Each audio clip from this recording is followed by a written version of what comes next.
Ilang buwan na ang nakalipas nang gumawa ako ng video tungkol sa pinakamasasamang recipe dito sa channel. Nagustuhan ito ng mga tao, pero nagtatanong sila kung ano naman ang pinakamahuhusay na recipe na nagawa ko. Kaya ngayon, bibilangin ko ang 20 pinakamahusay na savory na recipe. Sa madaling salita, ito yung mga recipe na nagawa ko na ulit o gusto kong gawin ulit. 20 top savory recipe na yon sa Tasting Victory.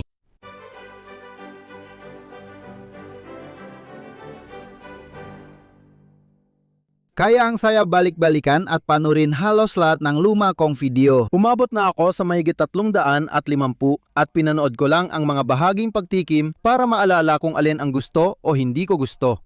At oo, dito magsisimula tayo sa bilang 20, isang klasikong partyan na manok. Kaya napasama ito sa listahan ay hindi lang dahil masarap ito, na totoo naman, kundi para sa akin nakakagulat at nakapagmulat ng mata dahil ito ang unang beses na nagluto ako gamit ang alinman sa garam o asafetida.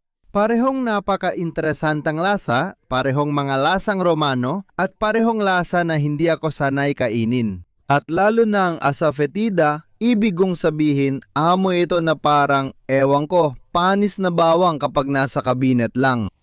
Pero kapag niluto mo ito, nagiging kamangha-mangha ang lasa. Parang bawang pa rin, pero parang malinamnam na sunog na bawang ang lasa. Yun at saka ang garam na halo-halo, talagang nakakagulat. Kaya naman siguradong kasama ito sa listahan. Ang talagang nagustuhan ko ay ang balikan at panoorin ito dahil isa ito sa mga unang episode at naalala ko pa yung damit na yon. Matagal ko nang hindi nasusuot yon. Gustong gusto ko yung damit na yon at gusto ko rin yung apron na yon. Kaya ngayon, kailangan kong hanapin at tingnan kung makikita ko pa yung apron na yon. Matagal-tagal na rin mula nang huli ko itong nagamit. Natutuwa rin ako na noong nagfi-film ako noon, parang nasa pinakababa ako ng screen. Parang andito ako sa baba, medyo nasa gitna ng screen. Nakakatuwa makita kung gaano na umunlad ang mga tekniko sa pag-film. Dati, hindi ganun kaganda ang ilaw sa ilang eksena. Akala ko maganda na sila noong ginawa ko.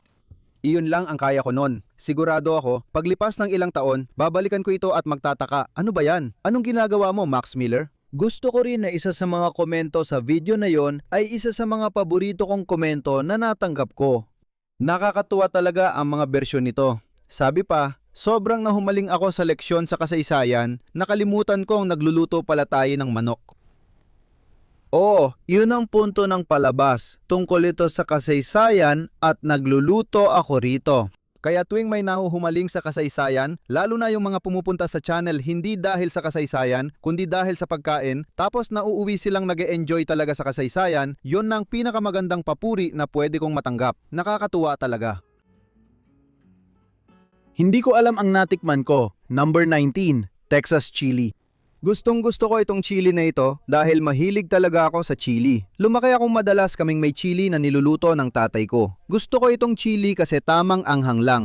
Minsan masyadong maanghang ang chili niya para sa akin. Medyo mahina siguro ako sa anghang. Pero ito, may anghang siya pero hindi sobra. Napakasimple rin. Yung lalim ng lasa sa isang sobrang simpleng putahe, para sa akin, talagang nakaka-interes yun. Gusto ko rin talaga kung paano ko naisip gawin ang video na ito. Karaniwan, planado na ang mga video ko ng matagal at kapag may nagdala ng ideya, parang pumila ka muna, baka magawa ko yan after 5 taon. Literal talaga, pero minsan, nasa book signing ako, may lumapit na babae at tinanong ako kung alam ko ang Texas Chili Queens. Hindi naman ganyan ang tunog niya sa isip ko at sabi ko, hindi, pero kailangan kong malaman. Akala ko nung una, drag queen ang kinutukoy niya, pero hindi pala. Mga taong gumagawa ng chili pala sila nung unang bahagi ng ika-20 siglo sa San Antonio. Sa pagkakalala ko lang, matagal-tagal na rin mula nang napanood ko yon. Pero sobrang na-curious ako sa konsepto ng Texas Chili Queens, kaya agad kong inuna ang video na yon. Pag-uwi ko mula sa book signing, agad akong nag-research. Sa loob ng mga 10 araw, natapos ko na agad ang video. Mabilis na yon para sa akin. Sige, simulan na natin.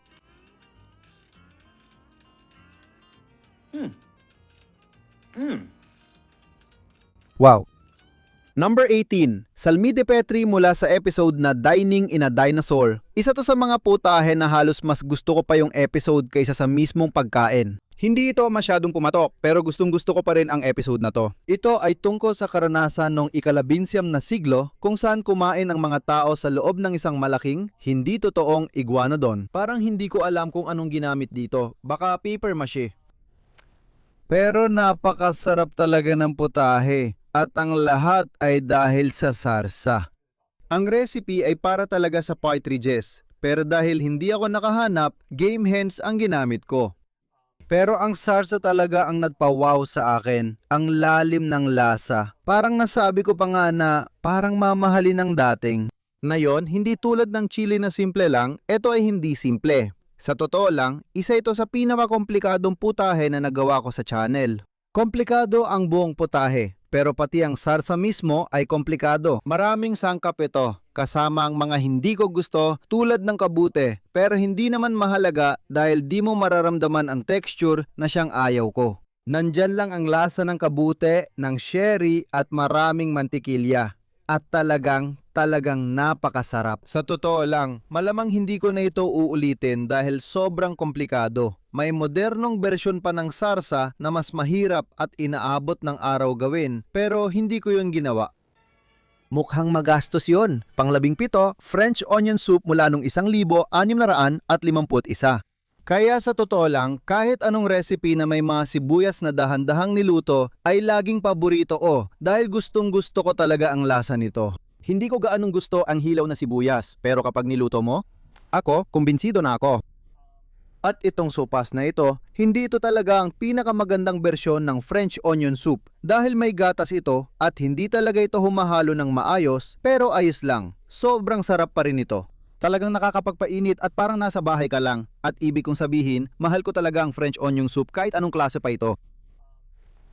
Pero medyo daya ito kasi kadalasan kapag gumagawa ako ng video, kapag tinikman ko sa harap ng kamera, yun ang unang beses na natikman ko talaga ang putahe. Natikman ko na ito dati dahil ginawa ko ang recipe na ito para sa cookbook ko. At kaya ito ang unang episode na ginawa ko tungkol sa isang recipe mula sa cookbook na hindi ko pa nagagawa dati. Sana malinaw yon. Natikman ko na ito dati at nagustuhan ko, kaya alam kong magugustuhan ko ulit, kaya ko ito isinama sa cookbook. Sobrang sarap nito. Bilang 16, masaman curry. Ito yung medyo nagpagulo sa akin nung binalikan ko. Kasi may mga bagay akong pare-pareho ng pagkakasabi sa bawat episode. Parehong tono, parehong lahat. Sabi ko, at heto na tayo. Pangalan ng putahe. Ito, parang at heto na tayo. Pangalan ng putahe. Ang weird, sino nag-record nun? Ako pala, pero di ko na maalala. Parang out of body experience talaga. Pero isa ito sa paborito kong putahe. Isa rin ito sa pinaka-komplikado, pero napuno ang buong bahay ng amoy ng mga pampalasang yon. Parang nakaka-overwhelm, pero sa magandang paraan. Pero gaya ng sabi ko, sobrang daming trabaho. Kaya kahit isa ito sa pinakamasarap na niluto ko sa channel, hindi ko na ito uulitin. Kasi naging isa na ito sa mga paborito kong ino-order kapag kumakain kami ng Thai food. At siguro hindi kasing sarap, pero sobrang mas madali.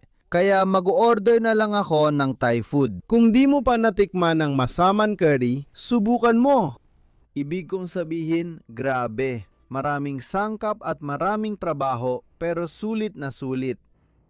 Talagang nakaka-overwhelm. Parang alam mo yon, parang punong-puno ng lasa. Puro sarap. Numero 15, Moruzia o ang Moroccan Tajin. Tajin ito na may kordero at prunes. Sa totoo, hindi ito Moroccan. Naniniwala akong posibleng Egyptian ang recipe o baka galing sa Andalusia. Hindi ako sigurado, pero ito rin ang uri ng putahe na ginagawa nila ngayon sa Morocco, ang tagin na kordero at prunes, kung saan lahat ay niluluto sa tagin, yung hugis konong lalagyan. At gustong-gusto ko kung paano nito niluluto ang pagkain, itong kasangkapang ito, dahil nagiging sobrang lambot at makatas ang karne dahil walang likido na lumalabas. Kaya parang naluluto ang pagkain sa steam sa loob, pero yung mga gilid nagiging sobrang lutong. Kaya parang nasusunog ng kaunti tulad nitong mga prunes. Pero kahit anong niluluto mo ay parang nasusunog sa labas, pero yung pagkasunog ay maganda. Talagang masarap. Pero gusto ko rin ito dahil naalala ko yung lahat ng masasarap na pagkain na natikman ko nung nasa Morocco ako. Lahat ng kinain namin sa Morocco ay sobrang sarap talaga. Kaya nung niluluto ko ito sa bahay ko, habang niluluto ko, naamoy ko siya. Sabi ko, Morocco.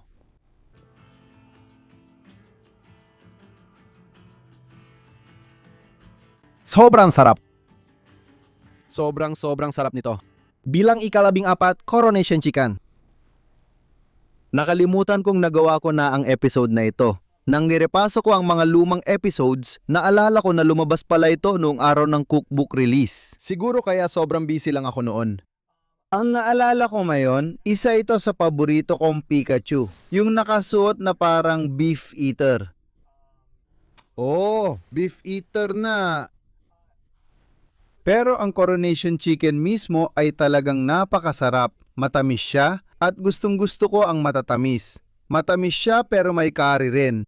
Pero ang nakakatuwa dito ay pinakulo ang manok ito. Ang recipe na ito ay pinakulo ang manok. Madalas na yon hindi na ganon. Pero ang recipe na ito ay pinakulo ang manok. Karaniwan, ang pinakulo ang manok ay hindi ang pinakamagandang paraan ng pagluluto nito. Walang kaso.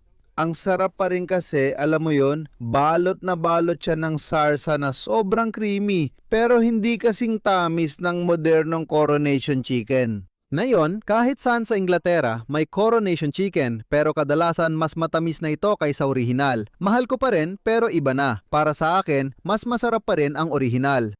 Yung tanging lugar na natikman ko ang Coronation Chicken na ganito talaga ang lasa ay sa Savoy Hotel. Pumunta ako doon at nag-afternoon tea at sobrang ganda ng buong karanasan. Tulad ng lahat, yung ambience, yung kasaysayan ng Savoy, doon nagluto si Auguste Escoffier. Pero yung Coronation Chicken nila, naging ganito kami. Naglabas sila ng 4 o 5 klase ng sandwiches at tinikman namin yung isa. Tapos tinikman namin yung Coronation Chicken. Sabi namin, pwede mo nang alisin lahat ng iba, basta magdala ka pa ng Coronation Chicken. Ang sarap talaga. Kaya ulit, ito ay inihahain ng malamig, kaya wag mo itong initin.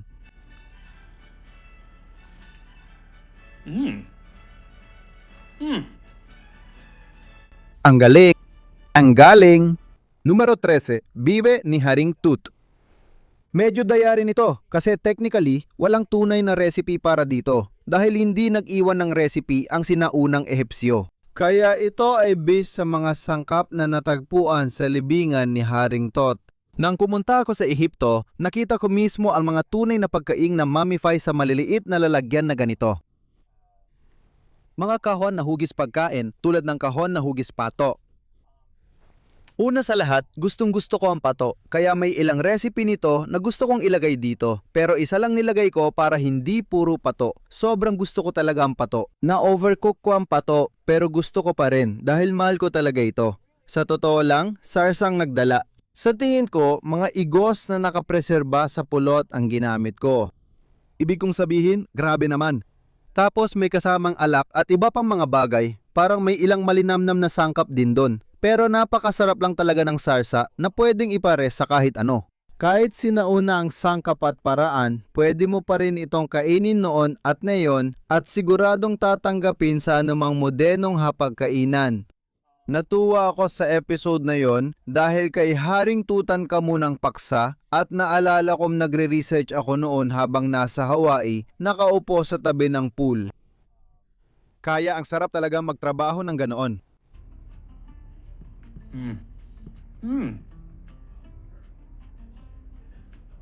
Ang galingan. Number 2, mga tadyang ni Skopje. Kaya ulit, maayos ang lutong sibuyas natin. Ayan yun, may medyo matamis din tayong sarsa. Parang maagang bersyon ng barbecue sauce ang lasa ng sarsa sa mga tadyang na ito. Lahat ng niluto ko na recipe ni Skopje, palaging lumalabas na perpekto. Lahat sila masarap, pero higit pa doon, sobrang linaw ng mga tagubili niya at palaging gumagana. Kapag naalala ko ang episode na ito, una, mahal ko talagang ribs. Siguro ito ang paborito kong pagkain, kaya tuwing birthday ko, ribs ang kinakain namin. Pag may selebrasyon, gusto ko ng ribs, kaya dagdag dahilan din yon. Pero parang minadali ito, medyo morbid, isang minadaling video. Kasi gusto ko na itong ilabas para sa kongklabe ng papa na nangyayari ilang araw lang pagkatapos mamatay ang papa. Kaya literal, naalala ko na nabasa ko na namatay na ang papa. Naisip ko, kailangan kong gumawa ng video tungkol sa conclave. Ilang araw na lang meron ako, siguro mga 14. Noong araw na yon, sinimulan ko nang gawin ang episode na ito at umaasa akong may lalabas bago ang conclave.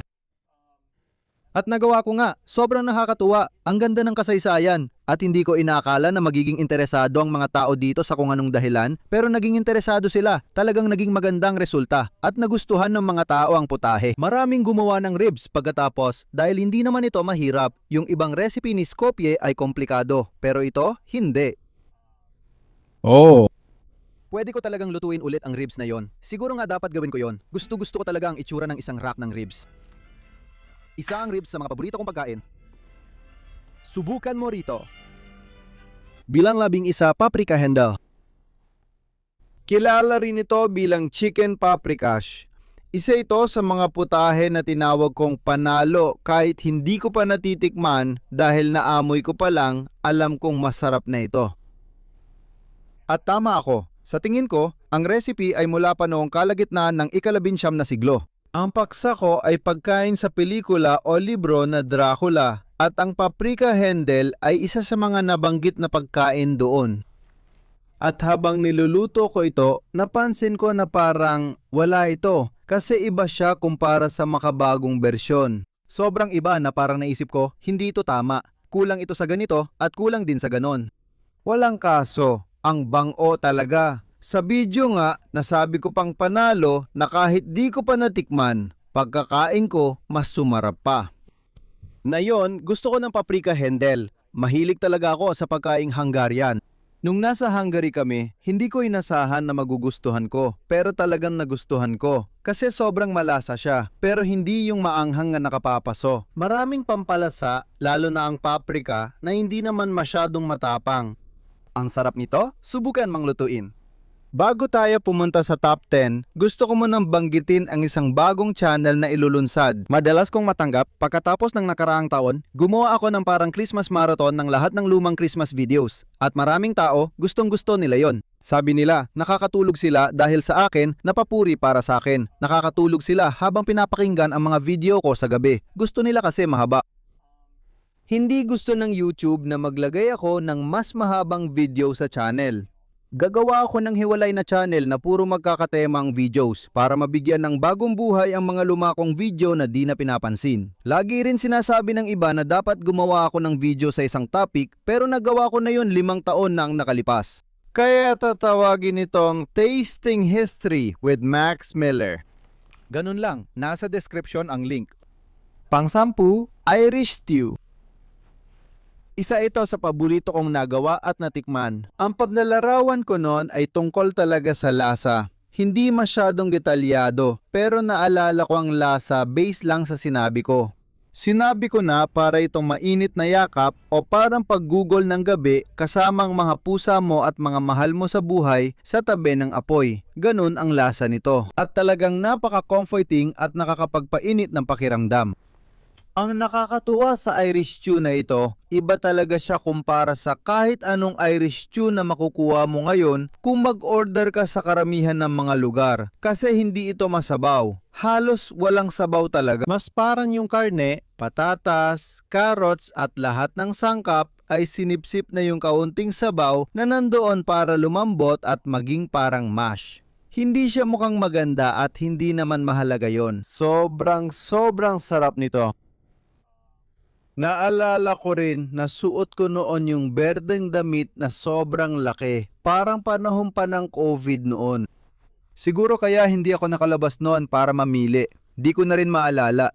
Yung berdeng damit lang na nahanap ko kasi St. Patty's Day video yon. Yung nag-iisa kong berdeng damit, kita mo, dito pa nagsisimula yung balikat. Sobrang laki talaga. Oh, parang nakakatawa lang. Ito na yata ang pinakamasayang pagkain na natikman ko sa matagal na panahon. Number 9, poulet sauté o Duc de Bourgogne mula sa Michelin episode. Sa episode na ito, nais kong makahanap ng Michelin star na putahe o mula sa Michelin restaurant. Pero gusto ko rin balikan ang nakaraan dahil ito ay tungkol sa tasting history. Kaya sa tingin ko, ito ay mula pa noong dekada 30 siguro.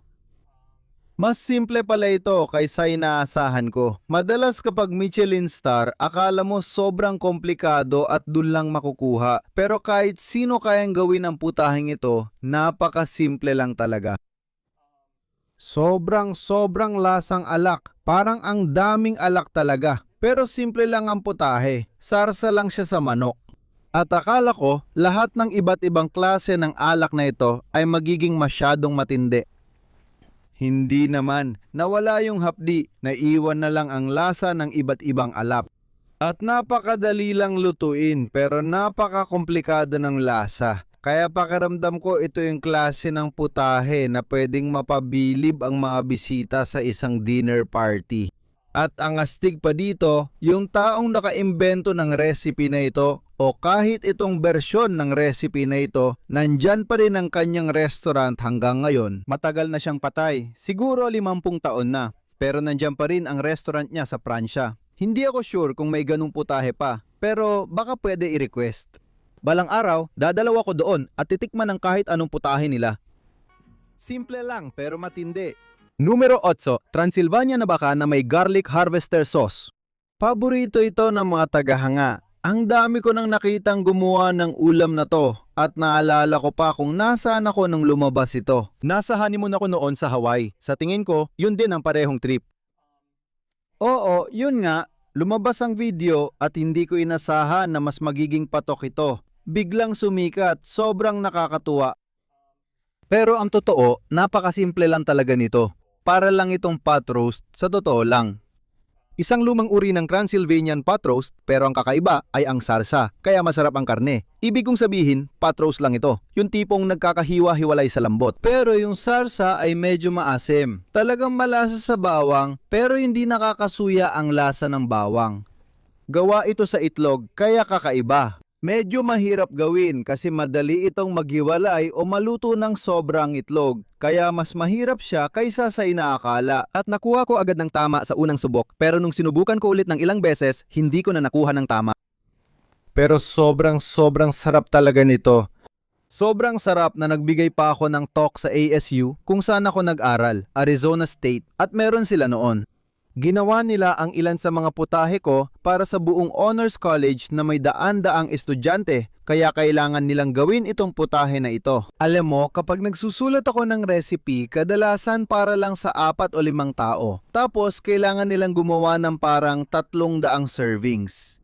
At naalala ko pa yung tambak ng mga bawang sa ibabaw ng counter at parang 300 o 400 itlog.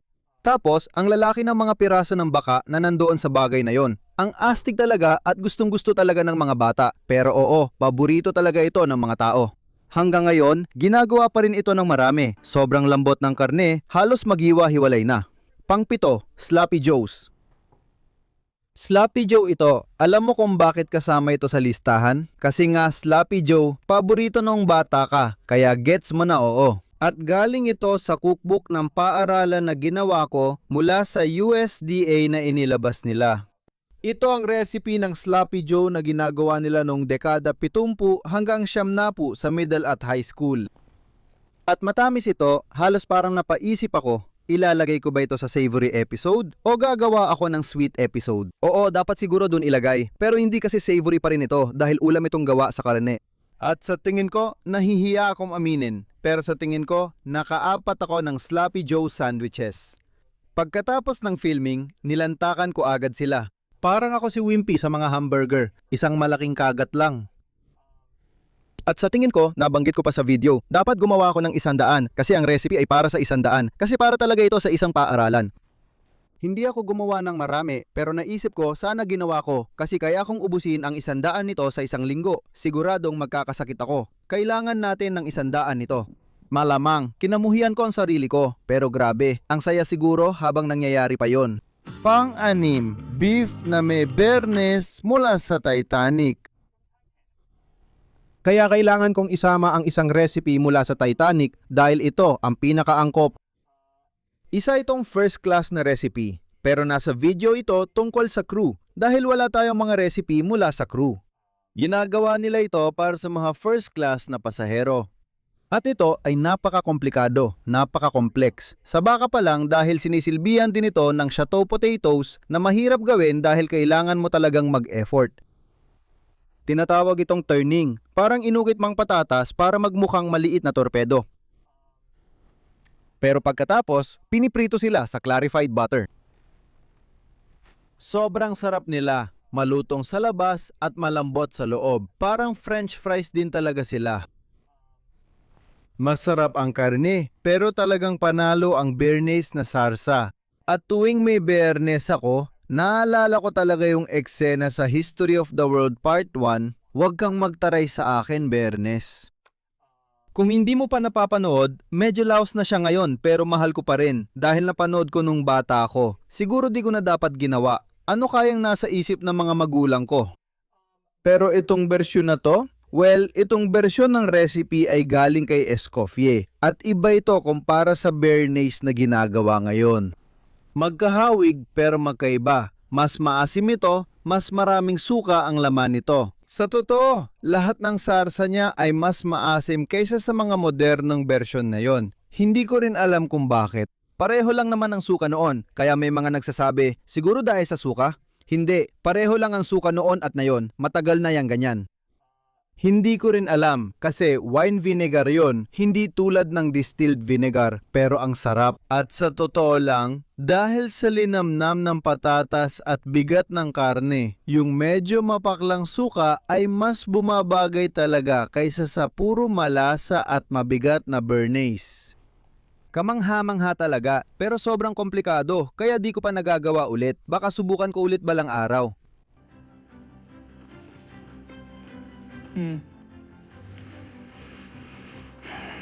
Gustong gusto ko ang sarsa ng Béarnaise.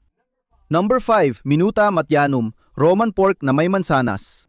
Ito siguro ang paborito kong Romanum recipe na nagawa ko. Bahagi nito ay dahil malaki ang gamit nito sa defrutum o sapa, mos, sapo, mostakoto. Pare-pareho lang ang mga ito. Karaniwan, ito ay pinakulo ang grape must hanggang sa maging syrup. Minsan, hindi ito ganon kakapal, pero napakasarap nito. Ibig kong sabihin, pinakulo ang grape juice ito. Matamis ito at talagang napakaganda ng lasa na kapag pinagsama mo sa mga bagay tulad ng garum, nagiging kamangha-mangha talaga. Bagong lasa ito na wala pa akong nakitang katulad sa makabagong lutuin, siguradong wala sa makabagong kanluraning lutuin. Sobrang gusto ko talaga ang resiping ito. Sa totoo lang, parang pinuri ko ang sarili ko sa episode dahil sobrang sarap at hindi ko inasahan na magiging ganun kasarap. Pero isa rin ito sa mga pinakaunang recipe. Kaya nung nagdesisyon akong gumawa ng pangalawang cookbook, sabi ko, isasama ko yon at nandun na siya sa susunod na cookbook. Pero ito, kaya. Ang recipe na ito ay halos kapareho ng lasa ng beef na ginawa ko para sa episode ni Commodus, ilang linggo lang ang nakalipas. Kaya hindi ko isinama ang beef ni Commodus. Dahil, gaya ng sinabi ko, magkahawig ang lasa pero magkaiba pa rin sila dahil sa karne, kaya magkaiba ang texture. Yung katotohanan na may mansanas at para mga meatball sa ulam na baboy at pagkatapos ay may braised beef naman sa kabila, sobrang magkaiba ang texture pero halos magkapareho ang lasa. Hindi ko na pinagsama kasi parang nauulit lang ako. Oo, pwede mong hintayin yung cookbook pero matagal pa, mga 9 na buwan pa siguro. Kaya wag mo nang hintayin, pwede mo nang lutuin itong ulam na to. Nasa website ng recipe at talagang panalo ito. Ang galing nun.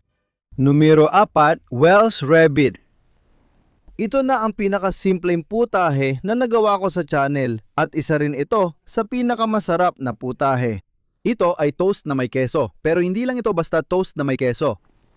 Kapag nilagyan mo lang ng kaunting beer at kaunting mustasa, lubusan itong binabago ang lahat tungkol sa toast na may keso na ito at ginagawa itong isang napakasarap na putahe. Sobrang sarap nito at kung hindi lang ito ganun ka-unhealthy, kakainin ko ito palagi.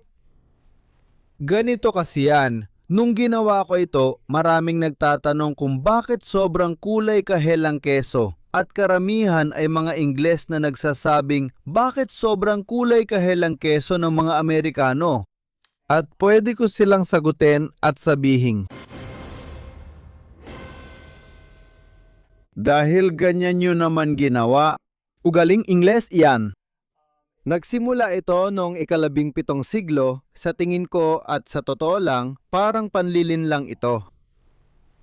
May mga partikular na panahon sa taon at mga lahi ng baka na nagbibigay ng napakadilim na gatas, parang danon. Puti pa rin ito pero mas orange at dilaw dahil sa beta-carotene na kinakain nila. Karaniwan itong nangyayari sa simula ng tagsibol, yung unang damo na tumutubo at madalas ay Jersey at Guernsey na mga baka. Ang gatas na yon ang gumagawa ng napakadilaw na mantikilya at napakasarap na dilaw na clotted cream at talagang orange na keso, natural. At iyon ang pinakamahal at pinakapahalagahang keso nun. Ang totoo, yung cream na nandun sa gatas na yon ay pwedeng ibenta ng mas mahal kaysa kung gagamitin mo lang ito para gumawa ng keso. Kaya may ilang tusong gumagawa ng keso na ibebenta muna nila ang cream tapos gagamit sila ng saffron o kaya naman sa kalaunan. Anato na galing sa bagong mundo. At idinadagdag nila ito sa gatas buong taon para magmukhang mamahaling keso. At ang prosesong yon ay tumagal ng matagal sa Inglaterra at napunta rin sa Amerika kalaunan mula sa Inglaterra. Sa tingin ko, halos itinigil na nila yon. Maliban sa ilang piling keso, sa tingin ko, ang Leicester Red ay isa sa mga kesong gumagamit ng anato. Pero baka mali ako riyan. Artificial itong kinulayan at ganyan din ang ginagawa ng mga Amerikano. Naging uso ito lalo na sa Midwest kung saan, muli, sinusubukan nilang gayahin ang hitsurang iyon. Oo, may ilang keso tayo na kulay kahel dahil sinimulan ito ng mga Ingles at parang walang nagsabi sa amin na itigil yon. Tungkol sa Welsh Rarebit natatandaan ko. Balik tayo sa lasa. Sobrang sarap kaya kumuha agad ako ng pangalawang kagat. Sobrang creamy ng keso, tapos may lutong pa. Kailangan mong gawin to. Magugas ng kamay. Pangatlo, Chef Boyardee Spaghetti. Ito yung isa na talagang ginawa ko ulit pagkatapos ng episode. Kaunti lang talaga ang mga recipe na inuulit ko pagkatapos ng episode. Isa ito kasi sobrang dali lang talaga gawin at mas masarap pa siya kaysa sa kahit anong klase ng canned spaghetti sauce na mabibili mo. At meron itong tamis na talagang gustong-gusto ko kasi mahilig talaga ako sa matatamis. Pero walang asukal na dinagdag. Tulad ng totoong asukal, lahat ng tamis ay galing lang sa kamatis at carrots na niluto ng matagal. Sobrang hindi ko inasahan na ganun kasarap. Tulad ng sabi ko, nagawa ko na ito ulit at marami rin akong kilalang ilang beses na itong niluto. Aya, sa Hawaii, alam mo kung sino ka. Sobrang sarap ng putahe na ito. Nagkaroon din ako ng chance gumawa ng video tungkol kay Chef Boyardee na masaya. Kailangan ko pang gumawa ng mas maraming modernong bagay. Oo, maganda talaga yung episode na yon.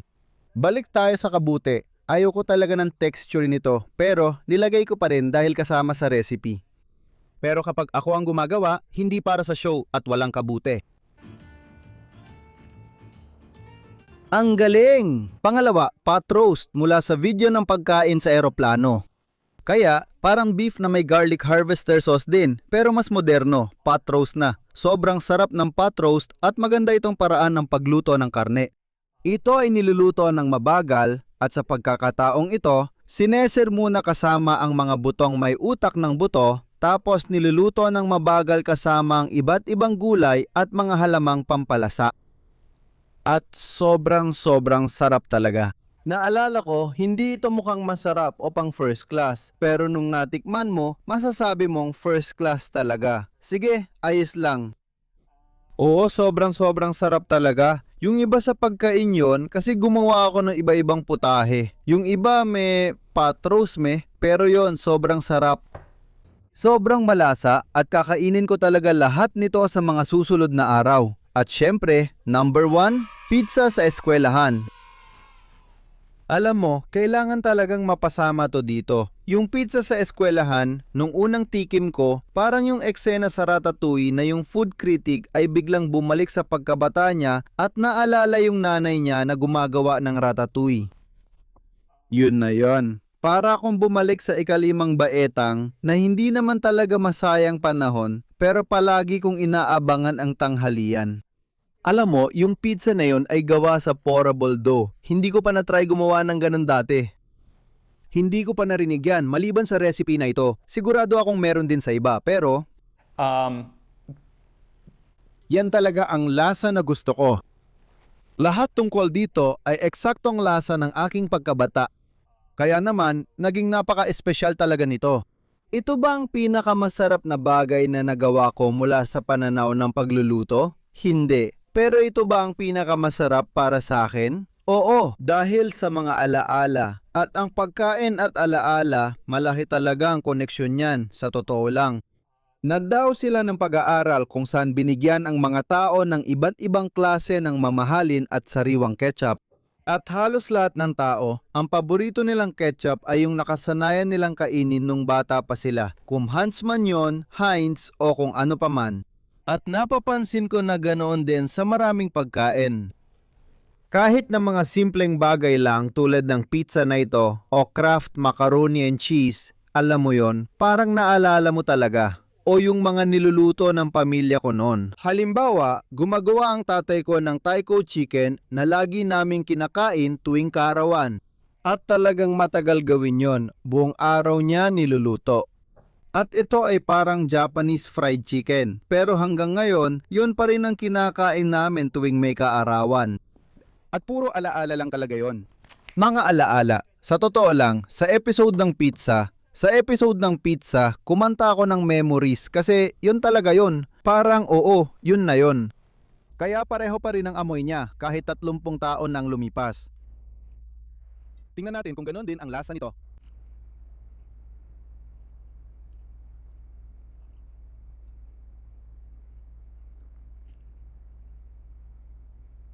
Mga alaala sa sulok ng aking isipan.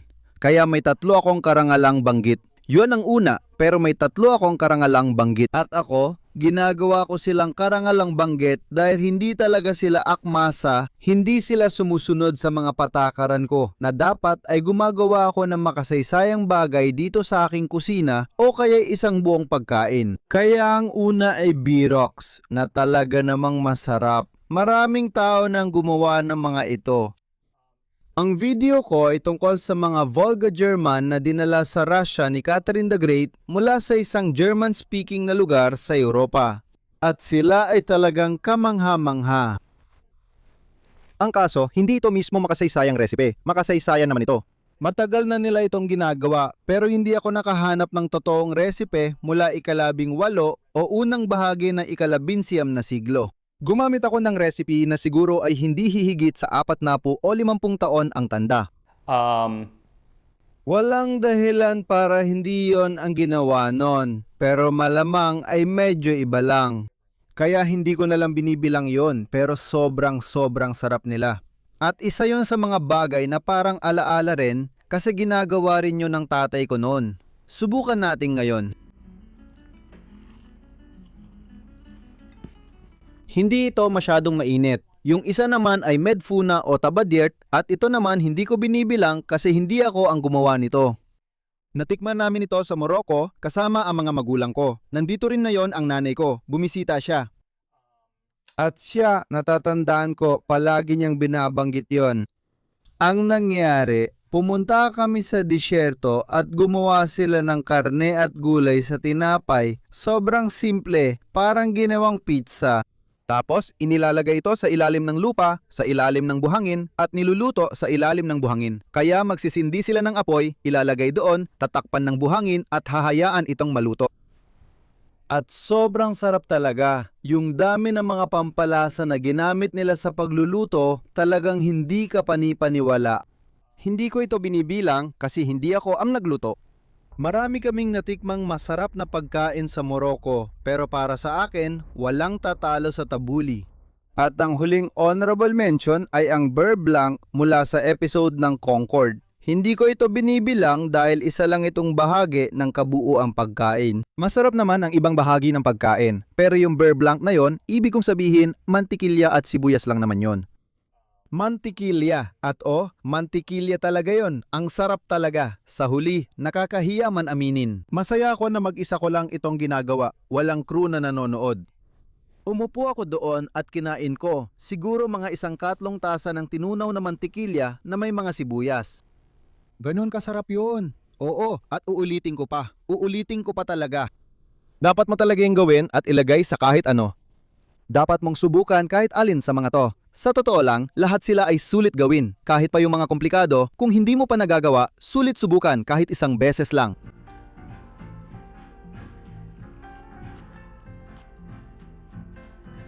Diyos ko, kaya ayan, yan ang top 20 mga malalasang recipe. Gagawa ako ng isa para sa matamis na recipe kasi sobrang dami nila. Naisip ko rin, marami akong gusto at ayokong mamili. Hindi ko rin alam kung anong accent yon. Magkakaroon pa ng 1 episode siguro sa loob ng 1 o 2 buwan. Hindi ko alam kailan ako magkakaroon ng oras para sa mga matamis. At oo, gagawa tayo ng playlist ng lahat ng 20 paboritong mga recipe. At para mapanood mo lahat, pero pati na rin sa kabilang channel ay magkakaroon ng mga ganung bagay kung saan puro episodes lang na pwede mong panuorin ng sunod-sunod para sa mga taong gusto yon. Gusto ko rin matulog habang nanonood. Marami ang nakakatulog habang nakikinig sa boses ko na nakakatuwa rin. Sige, salamat sa panonood at magkikita tayo ulit sa susunod na episode ng Tasting History.